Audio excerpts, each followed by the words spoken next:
प्यारे विद्यार्थियों, आज हम आपके लिए कक्षा 10वीं प्री बोर्ड परीक्षा संस्कृत के पेपर का हल लेकर आए हैं। बच्चों, पहला प्रश्न है उचितम विकल्पम चित्वा लिखत। उचित विकल्प चुन के लिखना है बच्चों। बालके इत्यस्मिन् पदे विभक्ति अस्ति, तो बच्चों बालके में सप्तमी विभक्ति होगी। लतयः इत्यस्मिन् पदे विभक्ति वचनम अस्ति, तो लतया में बच्चों एक वचन होगा, तो लिखेंगे एक वचनम। अस्मद् शब्दस्य रूपम अस्ति, तो बच्चों इसका उत्तर होगा अहम। युष्मद् शब्द रूपे षष्ठी विभक्ते एक वचने रूपम अस्ति, तो बच्चों होगा तब। फिर बच्चों सदाचारः एव परमो धर्मः अस्मिन् वाक्ये अव्ययम् अस्ति, तो बच्चों इस वाक्य में अव्यय एव होगा। फिर बच्चों तत्र एकः विद्यालयः अस्ति अस्मिन् वाक्ये अव्ययम् अस्ति, तो बच्चों इसमें अव्यय तत्र होगा। बच्चों दूसरा प्रश्न है रिक्त स्थानानि पूरयत। बच्चों रिक्त स्थानों की पूर्ति करना है बच्चों। बदसी इत्यस्मिन् पदे खालिस्तान लकार अस्ति, तो बच्चों बदसी में लट लकार होगा।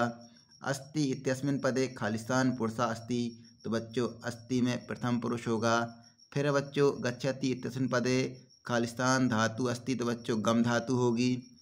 फिर बच्चों लोट लकारस्य रूपम खालिस्तान अस्ति, तो बच्चों इसमें से लिखतु होगा लोट लकार का रूप। फिर बच्चों प्रहारा इत्यस्मिन् पदे खालिस्तान उपसर्गा अस्ति, तो बच्चों प्रा होगा। अब बाधा अत्र खालिस्तान उपसर्गा अस्ति, तो बच्चों इसमें अप उपसर्ग होगा। तीसरा है बच्चों शुद्ध वाक्यानां समक्षम आम अशुद्ध वाक्यानां समक्षम न इति लिखत। बच्चों आम ना लिखना है, तो बच्चों पहला है विद्यालय इत्यस्मिन् पदे दीर्घ संधि अस्ति, तो बच्चों विद्यालय में दीर्घ संधि होगी, आम लिखेंगे। मनोरथा इत्यस्मिन् पदे व्यंजन संधि अस्ति, तो बच्चों ना, क्योंकि मनोरथ में विसर्ग संधि होती है। फिर बच्चों जगदीशा इत्यस्मिन् पदे व्यंजन संधि ना अस्ति, तो बच्चों जगदीश में व्यंजन संधि होती है, तो बच्चों ये वाक्य होगा ना। राजपुत्र इत्यस्मिन् पदे तत्पुरुष समासः अस्ति, तो बच्चों राजपुत्र में तत्पुरुष समास होगा। फिर बच्चों यथाशक्ति इत्यस्मिन् पदे अव्ययीभाव समासः अस्ति, तो बच्चों यथाशक्ति में अव्ययीभाव समास होगा, आम लिखेंगे। फिर बच्चों पंचवटी इत्यस्मिन् पदे द्वंद्व समासः अस्ति, तो बच्चों पंचवटी में द्वंद्व समास होता है, बच्चों नहीं होता, क्योंकि पंचवटी में द्विगु समास होता है, इसलिए ना लिखेंगे। फिर चौथा युग मेलनम कुरुत, जोड़ी मिलाना है बच्चों। गत्वा की मिलाएंगे बच्चों कत्वा प्रत्यय से, तुम उनमें हो जाएगा बच्चों हंसितुम।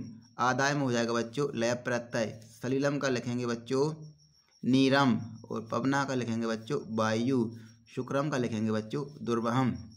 प्रश्न क्रमांक 5 है बच्चों एक पदेन उत्तरम लिखा है, तो बच्चों एक पद में उत्तर लिखना है।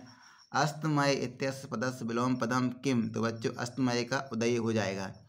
कृषकायः का आसीत्, तो बच्चों अभियुक्तः। चोरः का आसीत्, तो बच्चों आरक्षी। बाची का भवेत्, उत्तर लिखेंगे बच्चों अबाकृता। बालकः वीरा अत्र विशेष पदम किम अस्ति, तो बच्चों बालकः विशेष पद होगा। क्रोधः सिंहः अत्र विशेषण पदम किम अस्ति, तो बच्चों क्रोधः विशेषण पद होगा। बच्चों 6वें प्रश्न से लेकर 10वें प्रश्न तक बच्चों प्रश्नोत्तर दिए हैं, पाठों से लिए गए हैं, तो ये बच्चों सभी पे बन गए होंगे। बाकी के क्वेश्चन अगले वीडियो में, तब तक के लिए नमस्कार।